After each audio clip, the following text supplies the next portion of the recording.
After 10 years na mapanood mo raw itong pelikulang ito, yung nasa picture, The Exorcist, mamamatay ka daw. May DVD ako niya, nagasgas na nga, ilang ulit na namin pinanood eh. Ito, buhay na buhay, alive and kicking, no? Alam niyo po ba kung bakit? Kasi Kristiyano po ako. Kristiyano kami. Ang Kristiyano may protection. I cannot go further than to tawag dito, to tell you to open your Bibles to Psalm 91. Okay? To recommend to each and every viewers of this channel na mag-open kayo ng Bible sa Psalm 91. Kayong mga mahal ng Panginoong Jesucristo, tayong mga mahal ng Panginoong Jesucristo, ang Psalm 91 ay isang protection chapter. Para sa mga born-again Christians po yan. Okay? So, nalulungkot po ako kasi meron po kaming kilala. Last year po, masayang-masaya po kami itong taong ito. Kaibigan po namin, family friend actually. Kinekwento niya, marami akong nabiling lupa, ganun-ganun. And then I found out siguro bago magmahal na araw o Holy Week, yung mga lupa doon niya, binebenta niya na.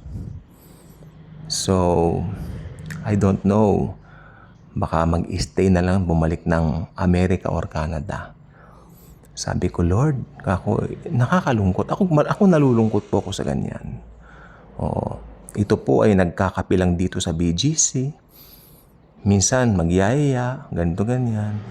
Kain tayo siya, ganun. Pero yung ma-realize mong ganun. Then, na-realize ko na ang dahilan, bakit nga pala ganun? Hindi pala siya Kristiyano. Hindi siya Christian. So, I'm not saying this na parang, or something na parang nagmamaliit ako sa hindi Kristiyano. Ito pong vlog na ito, ang purpose ko po nito, para tayo mga Kristiyano, ma-strengthen tayo, na malaman natin na, hey, hindi tayo pababayaan ng Diyos kahit anong mangyari. No matter what. Hindi tayo pababayaan ni Jesus.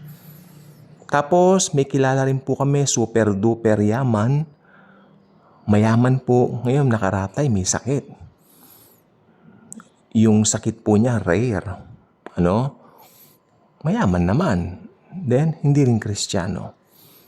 Tapos ito, nagpupurso. May kilala rin kami na successful sa business. And then, later on, nai-stress na ngayon, namamayat na, bumagsak ang business.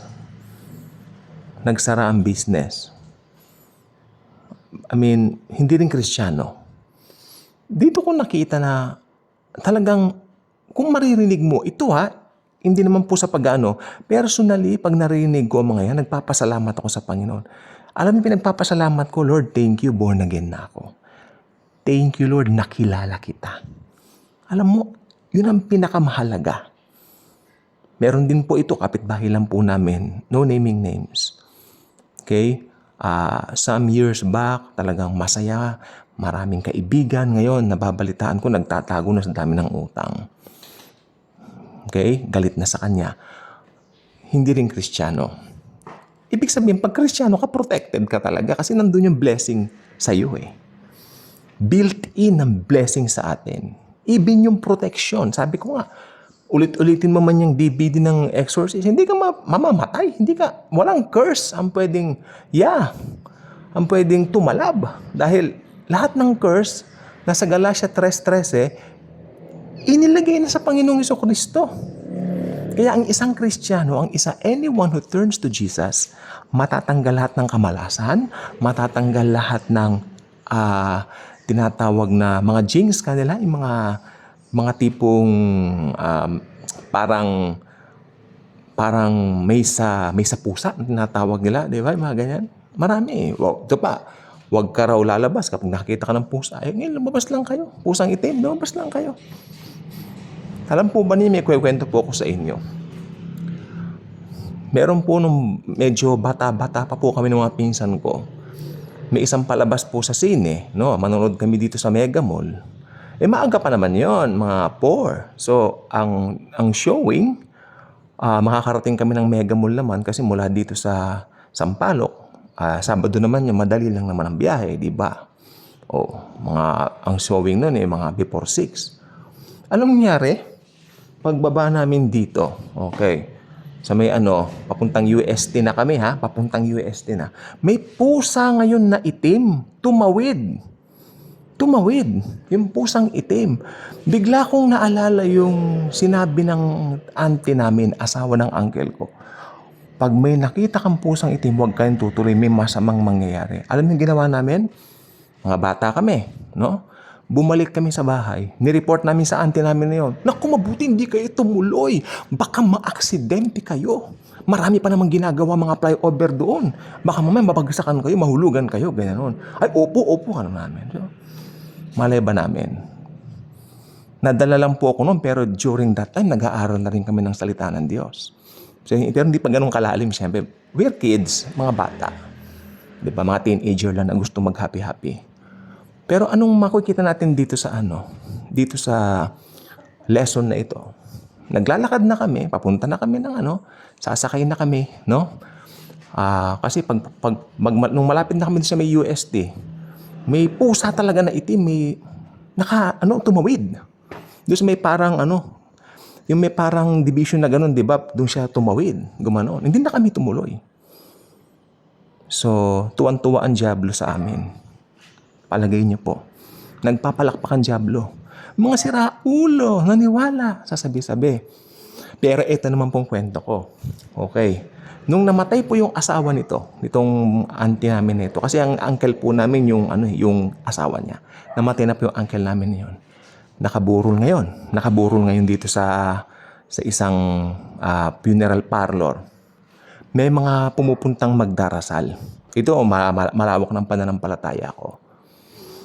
Nung nakita kong medyo madumi, nag-utos po ako ng bata.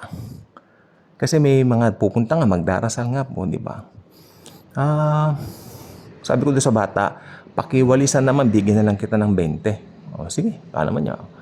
Tapos, nung dumating yung isang magdarasal, kasi nauna na sila, bakit daw ako nagpapawalis doon? Mamalasin daw. Okay, sabi ko, ay tita, ako, mawalang galang na po. Pero don't you think na mas pangit naman po kung magdarasal kayo rito na maalikabok? Baka kayo magkasakit. Baka mauwi pa sa hindi maganda, baka lumala pa. Kung gano'n. Hindi po kasi ako naniniwala dyan. Bilang born again po, yung ilaw ni Jesucristo, ayan na po yung nasa amin. Ako, kung gusto niyo rin po makilala si Lord, mas maganda. Then, hindi na ako pinapansin. Parang sino ba naman ako? Bata lang ako. Tapos, di ba? I can explain something na may substance and logic compared to their way of thinking na matatanda na. Ganon. Pero alam niyo, hindi ko pinagmamalaki yun. Ang pinagmamalaki ko, yung pagka naririto ni Jesus sa akin. Hindi naman po ako magyayabang. Hindi po ba? It's only a matter of correcting them that they have a wrong mindset. Madumi. Madumi po yung place. Mga butong pakwan, yung mga pinaglamayan na mga candy, nandoon. So, sabi ko, walisin mo nga.